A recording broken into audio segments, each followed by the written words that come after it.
그리고 이런 것도 많더라고요. 이게 어떤 거예요? 갱신형? 갱신형 보험. 네, 네, 갱신형 보험이란 건 그러면 어떤 건가요? 갱신형 보험은 갱신 주기가 상품마다 좀 다른데 뭐 거기 보면은 증권에 보면 이것도 역시 적혀져 있습니다. 몇 년을 주기로 이제 계약이 갱신이 되는지 좀 유심히 보시면 될 것 같은데 보통 갱신 주기가 이렇습니다. 뭐 1년, 3년, 5년, 10년 결국을 주기적으로 보험 계약을 갱신하는 보험을 말합니다.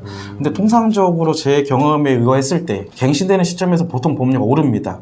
보험료가 오르는 요인들이 이제 물가지수, 의료 수가, 보험회사의 손해율 등이 밀접한 관계가 있습니다. 갱신형을 두는 이유가 있나요? 그러니까 갱신형의 장점을 꼽자면 일단 보험료가 저렴해요. 비갱신에 비해서. 일단 그게 첫 번째 이유고, 그리고 이제 보험 상품마다 뭐 80% 이상 후유장애가 된다거나, CI 보험 같은 경우도 CI 중대한 조건에 해당이 됐을 때 이제 납입 면제 기능이 있거든요. 납입 면제라는 거는 보험료를 더 이상 내지 않아도 돼요. 그러니까 보통 갱신형을 많이 파는 설계사들의 컨셉이 일단 비갱신보다 저렴할 수밖에 없어요. 왜냐면 훨씬 적게 짧은 기간 동안 내니까. 그러니까 갱신형은 보험 만기 기간까지 다 내야 돼요. 이 보험이 100세 만기다면 100세까지 얼마나 오를지 모를 보험료 계속 내야 되는데, 만약에 지금이야 우리가 경제활동을 하니까 보험료 5만원, 10만원 낸다 가정을 해볼게요. 소득 상실 시점, 결국 내가 경제적으로 일을 안 할 때, 뭐 60세든 70세든. 근데 그때 만약 보험료가 5배만 뗐다고 가정을 하더라도 50만원 되는데요. 부담되지 않을까요? 그러면 잘 생각을 해보세요. 정작 60세, 70세가 병원 갈 일이 많고 아프랑률이 높잖아요. 그러면 그때 내가 소득도 없고 보험료 내긴 부담되고 그럼 결국 해지할 수밖에 없죠. 그러면 그때 당시에 이제 병원비는 다 사비로 내야 됩니다. 이때까지 열심히 내면 뭐합니까? 정작 필요할 때 활용을 못 해먹는데. 적립보험료라는 게 있더라고요. 적립보험료. 네, 이 적립? 뭐 저축보험 같은 건가요? 이 적립보험료는 아마도 손해보험사 상품들에서 보셨을 것 같은데요. 이제 보통 이제 보험료의 그 구성을 보면은 보장성 보험료하고 적립보험료로 구분이 됩니다. 이 보장성 보험료는 내가 보장을 받기 위해서 이제 보험사에 지출하는 돈이에요. 고객이 뭐 암이 걸리면 보험금을 받아야 되고 사망을 하게 되면 이제 보험사에서 보험금을 줘야 되기 때문에 그 재원으로 보험회사에서 받는 돈이라고 보시면 될 것 같습니다. 적립보험료는 쉽게 설명을 드리면 이 해당 상품의 환급률을 높이기 위해서 추가적으로 내는 보험료인데 이거는 의무사항은 아닙니다. 과거의 때에 따라서 보험들에 따라서 의무적인 적립보험료가 잡히는 보험들이 있었어요.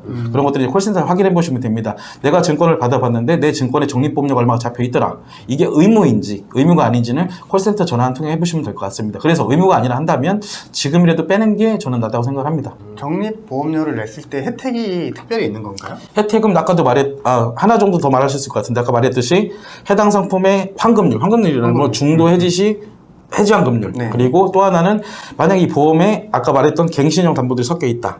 그럴 경우 이 갱신형이 통상적으로 인상되잖아요. 그럼 내가 추가적으로 낸 돈에서 어느 정도 대체가 돼요. 그 위험에 대한 준비 정도? 제가 보기에는 그거 외에는 기능이 없다고 봅니다. 근데 이렇게 보시면 됩니다. 내가 이거 5만 원이면 살 수 있는 건데 추가적으로 5만 원을 더 내고 사는 셈이 됩니다. 차라리 그냥 5만 원짜리 순수한 5만 원짜리 가입을 하시고 나서 그 나머지 5만 원 여유분에 대해서는 은행에 적금하는 게 훨씬 더 이득이 크다고 생각을 합니다. 이 추가적으로 가입한 적립보험료에서도 사업비를 차감하거든요. 참 지긋지긋하지 않아요? 사업비. 네. 여기서도 사업비가 차감됩니다. 보험에 보험을 또 드는 꼴이네요. 그럼요. 저는 아직도 CI 보험 이게 너무 헷갈려요. 저도 헷갈려요. 네. 너무 어렵거든요. 네. 이게 뭐였죠? 크리티컬 일리스.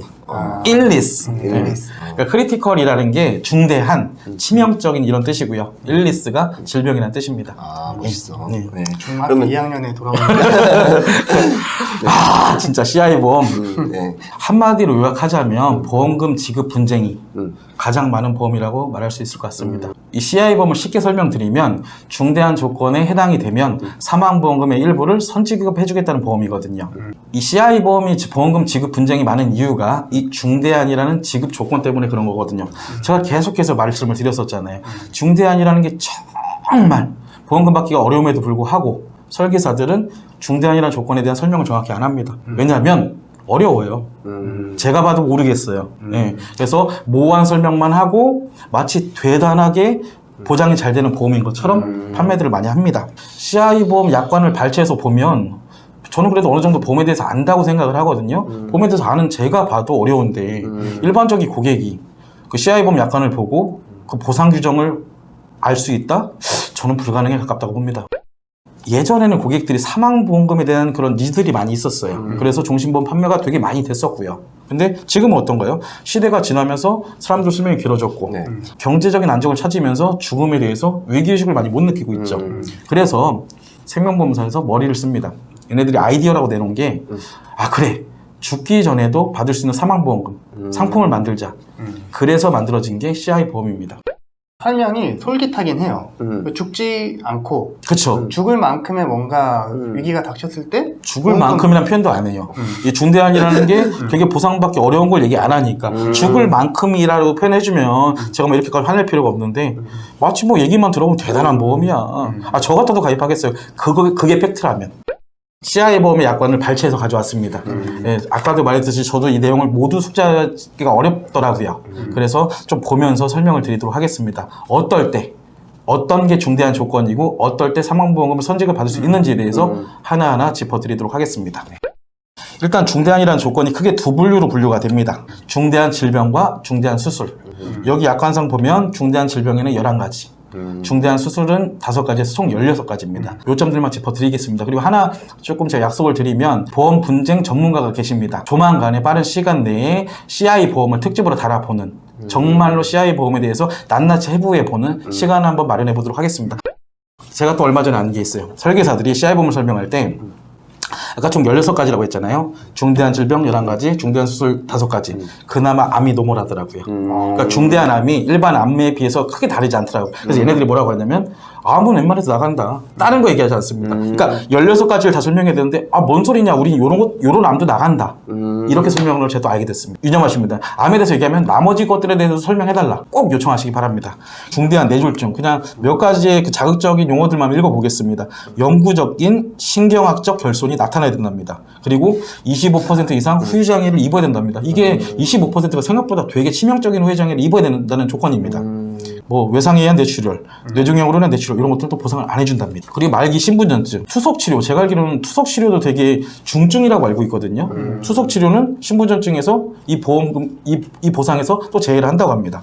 그리고 중대한 화상 같은 경우는 전신 피부의 20% 이상이 3도 화상을 입은 경우 이것도 웬만한 화상이 아닙니다. 정말 치명적인 화상을 입어야지 보험금을 준다는 얘기입니다. 그리고 중증 만성 간질환, 영구적 황달, 간성혼수, 지속적인 폭수 이런 조건이 맞아야 보험금을 준다는 얘기입니다. 그리고 중증 만성 폐질환, 양쪽 폐장 모두가 심한 비가역적인 기능 부전을 보여서 도보 동작이 지속적으로 현저하게 제한되고 평생 일상생활의 기본 동작의 제한을 받아야 하는 상태. 중증 재생 불량성 빈혈, 일시적이거나 가역적인 중증이 아닌 것들은 보상에서 제외한답니다. 결국은 얘네들의 그 약관의 공통점이 중대한, 심한, 영구적인, 지속적인 이런 조건들이 적혀 있습니다. 근데 CI보험이 보상받기가 편하다고요?